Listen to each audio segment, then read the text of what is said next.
mas-uuliyiin ka tirsan xukuumadda somalilan oo saaka subaxnimadii hore booqday dugsiga sare ee nuuraddiin gaar ahaana qaybta wiilasha ayaa khudbado dhinacyo badan taabanaya ardaydaasi uga jeediyey safka dugsigaasi ugu horrayn waxaa mas-uuliyiintaasi hadallo kala duwan oo isugu jira soo dhoweyn iyo mahadcelin u soo jeediyey maamulaha guud ee dugsiyada nuuraddiin xaaji mahad ibraahim maxamed waxaa kaloo isaguna kulankaasi hadal ka soo jeediyey guddoomiyaha gobolka murudijeex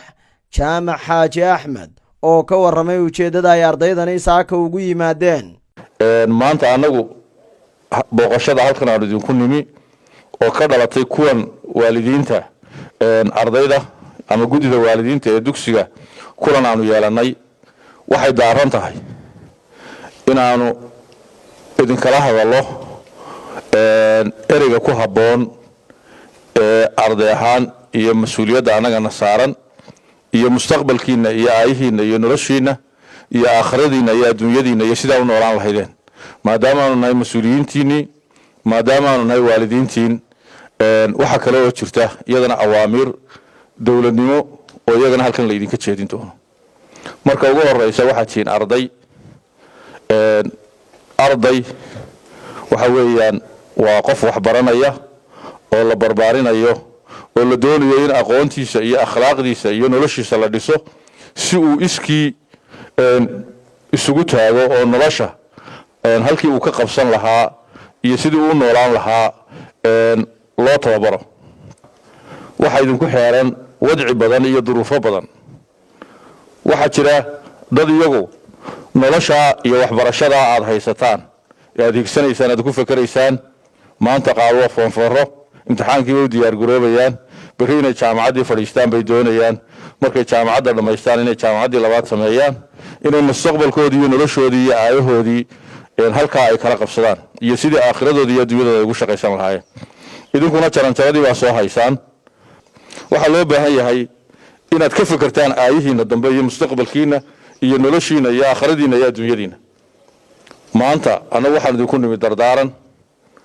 inaad noqotaan dad wanaagsan baanu jecellahay waalidkiin sidaasuu jecel yahay macallimiintiina iyo culimadan idin timi iyo guddida waalidiintu waxay jecel yihiin in dugsigan ardaydiisu ay noqdaan kuwa ugu akhlaaqda wanaagsan waxaa ka muuqanaysa falkii halkan ka dhacay in dad xun oo noloshiina iyo mustaqbalkiina iyo waxbarashadiina iyo aayihiina liddi ku yahay inay idinku jiraan waxaa loo baahan yahay kuwaa dhammaantiin inaad meel uga soo wada jeesataan miyaad doonaysaan inaad kuwaasoo kale dhammaantiin noqotaan miyaad rabtaan in akhlaaqdiina iyo noloshiina iyo mustaqbalkiina iyo waxbarashadiina iyo aayihiina ay burburaan waxaa loo baahan yahay inaad arrintaa aada uga fikirtaan inaad ka fikirtaan waxaa dhacay inaanay dubu dhicin inaydaan noqonin dad ku sifooba akhlaaq xumo iyo macallimiintooda ay faraha ku taagtaagaan iyo inay noqdaan dad fidnada iyo waxa weeyaan waad ogtihiin wixii halkaa ka bilaabmay meelo badan bay gaadheen laakiin dowladdu dub ugu dul qaadan mayso waan idiin sheegayna sidoo kale waxa uu guddoomiyaha gobolka murudijeex uu ka hadlay 45 arday oo ku lug lahaa burburkii la gaadhsiiyey dugsigani wiilasha ee nuuraddiin halkan baaritaan baa la sameeyey dhibaatadii ka dhacday booliisku in badan bay gacanta ku hayeen guddi buu taliyaha booliisku u magacaabay janano iyo saraakiil sare ah baaritaan bay sameeyeen dabagal baa la sameeyey kamaradii dugsiga ku xidhnaa meemoriyadoodii ayaa dub loo baadhay waxaa soo baxay 45 arday oo ah kuwii ugu xumaa ee fidnada iyo dhibaatada inta ugu badan geystay oo calaamadsan kuwaasina way idinku jiraan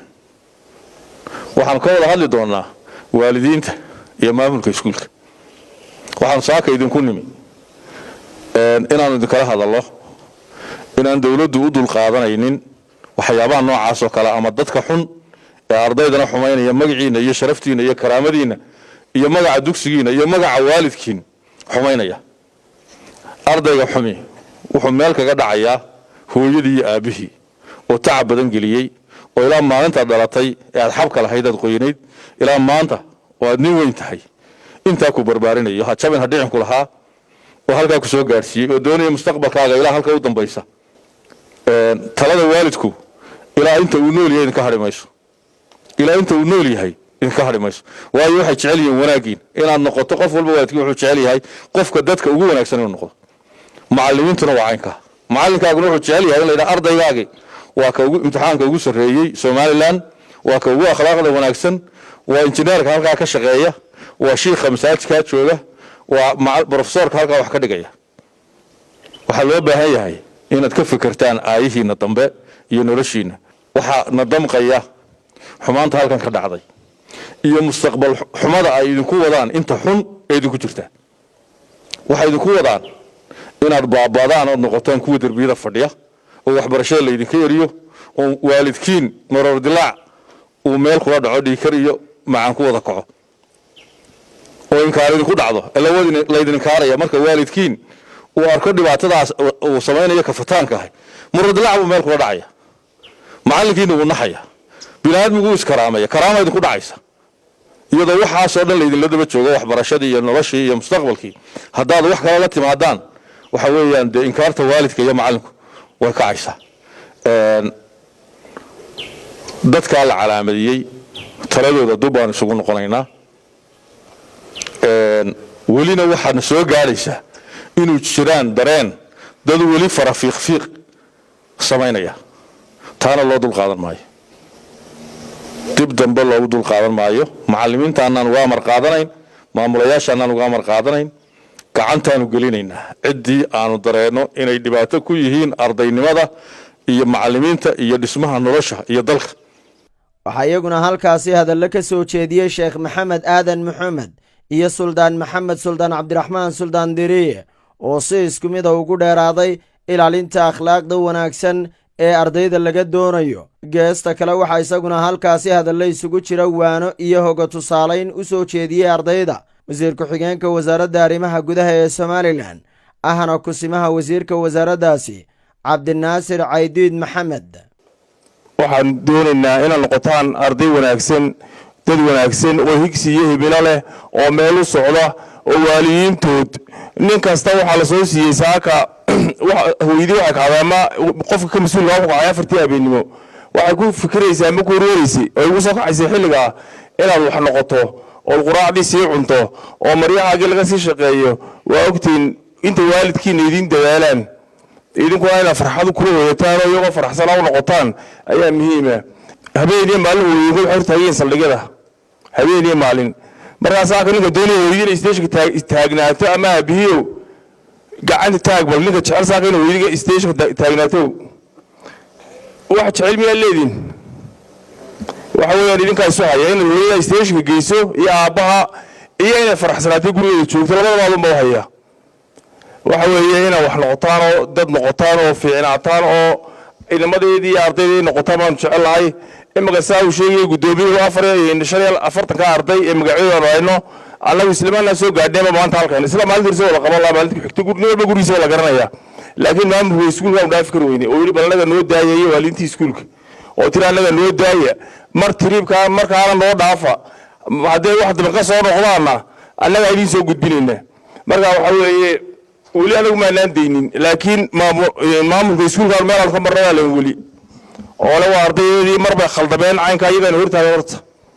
anaguna ku raacnaa beelatoon oo aqbali doono codsigooda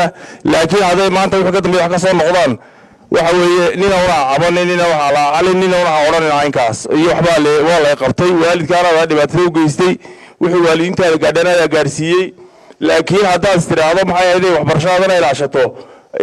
waalidiintaana ilaaliso macallimiintaana ilaaliso waxa uu sax bay ku hayeen ciidanku qabsan mayso ciidanka dabayn mayso ciidan baad ka adag marka waxaad ku dardaarmayaa reeyaaliyo abtiyaaliyo dhamaantiinba ina nin waliba si wixii loo soo diray qoro ku egaado macallimiinta iyo waalidiinta saawid meeshii ugu dambaysan hayso oranina waxa la yiri iskuuladii waxa ardayda waa si dooraan yeelaan oo dawladda fasaxday leedma fasaxin sida ahaanayeen u shaqayn jirteen ama hore wax u baran jirteen ayaa baranaysan iyaga idinka mas'uula maamulka iskuulku iyaga idin waalida amarka ka bixiyaan qura meesha ka shaqeynay mid kale ka shaqeyn maayo ka maamulayaasha iskuulka iyo dugsiga bixiyaan ayay ma ka shaqeynay waayo waalidka kale ku soo diray isaga mas'uula marka maamulaya macallinka jooga marka waxa la idinka rabaa in si akhlaaqiyada abla wax barataan maxamed cabdi qalinle telefishinka caalamiga bulsho hargeysa